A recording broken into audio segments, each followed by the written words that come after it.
first important aspect of Romanticism is the love of freedom.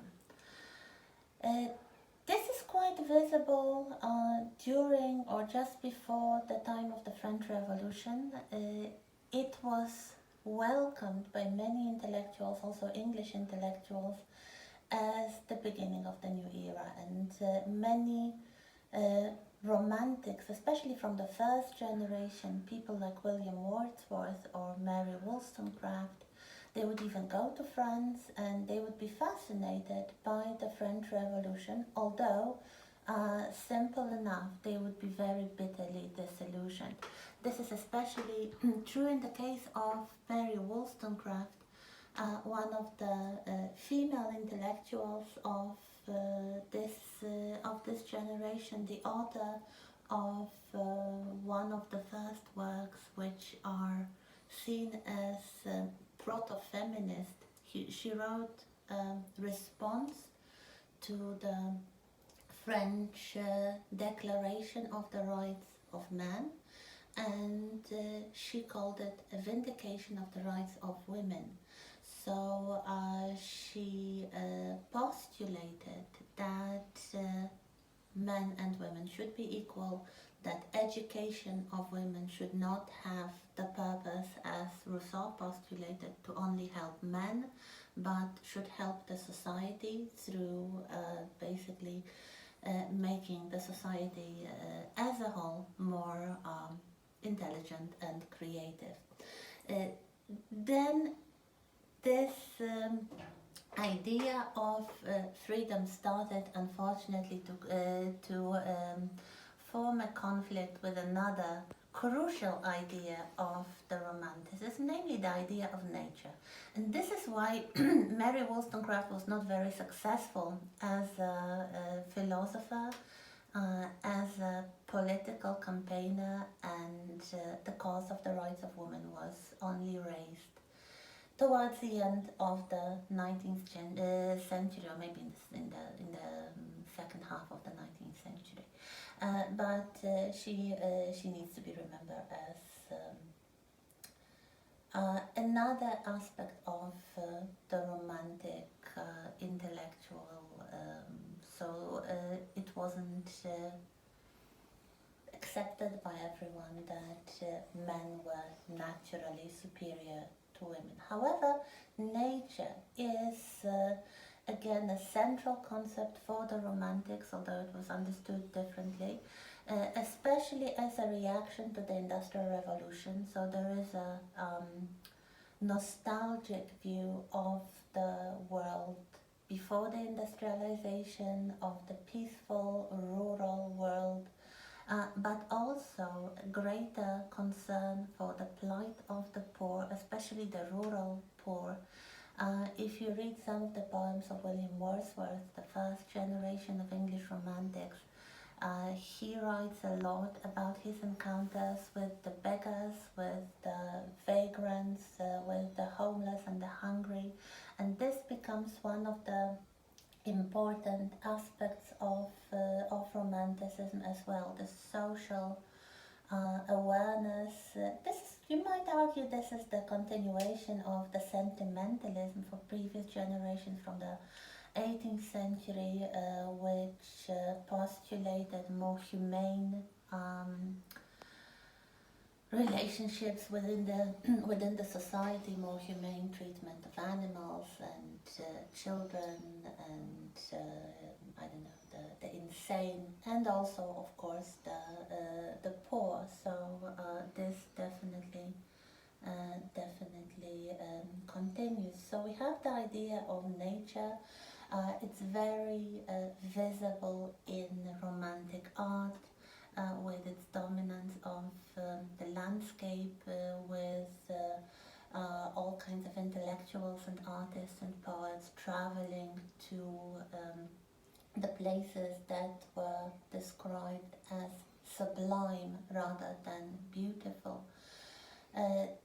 This is a late 18th century idea, the distinction, aesthetic distinction between the sublime and the beautiful.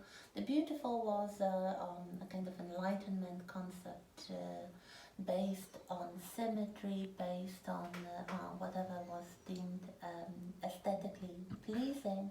The sublime was not necessarily aesthetically pleasing, not necessarily symmetrical, but rather awe-inspiring.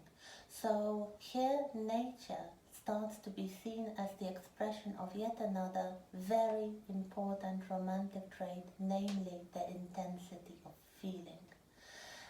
So even in the landscape, even in the natural surrounding, people start looking for dramatic moments, for the craggy mountains, for the waterfalls, for the nighttime scenes in painting, for example, for the dramatic weather conditions like the storms and the gales and the snow and all unusual weather conditions. People start to travel to the mountains, to the areas in Britain like Scotland or the Lake District, which becomes very fashionable with tourists, especially during the time of Napoleonic Wars, where the rich could not go on their typical grand tour, normally passing through Switzerland. So they would try to find similar landscapes within Great Britain. So Wales and Scotland and the Lake District. This is why William Wordsworth and his sister moved to the Lake District. He is inspired by it. He is inspired by the drama of the lakes and the mountains and the waterfalls and the kind of nature that is at the same time awe-inspiring and dangerous. So there is an attraction in danger. So it's not a calm, peaceful nature like the nature you may remember from 18th century portraiture. So the gardens, the nice, loyal pets. Now everybody is fascinated with the wilderness, with the mountains, and with wild beasts.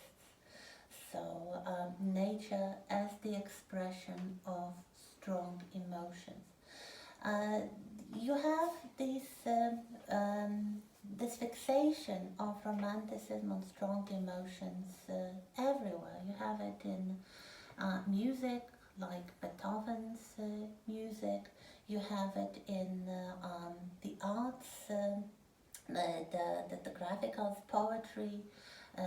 If you think of William Blake, both as a painter and as an engraver, and as a poet, you see he's fascinated first with the innocence of children, for example, and then with the scary aspects of nature and scary aspects of human psychology.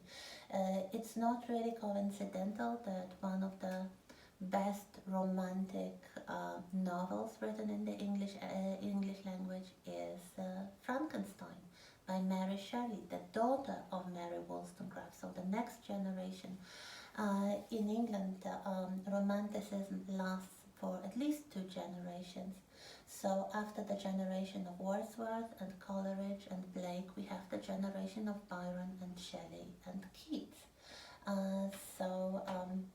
I will give you the links to a three-piece BBC documentary called The Romantics, narrated by historian Peter Ackroyd, and I'll give you the quiz. So I hope you watch it and you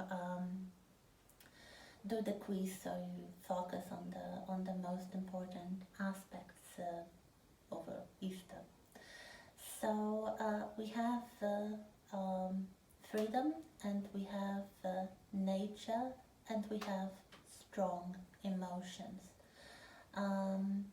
Another aspect of romanticism which is quite important is the fascination with exoticism, with something out of the ordinary. That is why you have a lot of oriental themes in the arts. You have those who could travel going further away, especially to the Muslim countries. There is a great fascination with the Middle East, with the Turkish and Persian and Egyptian cultures, and if you are familiar with the contemporary 20th century concept of Orientalism, started by a cultural historian and theoretician, Edward Said, uh, he mostly starts his discussion during the time of Romanticism. So the idea that the East is fascinating but created in opposition to the West, at the same time presented as a sexually alluring place with all those harems of women who are very often, especially in the paintings, seen half naked or fully naked, whose only function in life is supposed to be to serve and please men.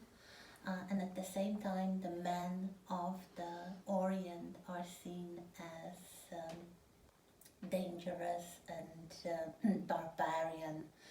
So, on one hand, this is what will lead to the explanation of the colonial expansion of Britain later on, especially in India and in Asia. On the other hand, there is a lot of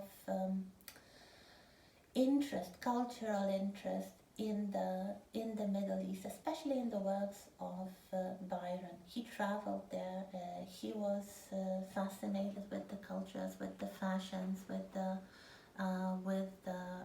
jewelry and the colors and the scents and the smells and the tastes of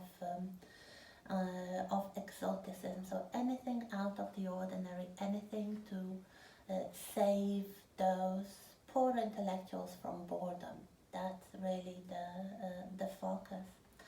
Uh, so that's another one. And now we'll turn to the private life and the family life in the Romantic period.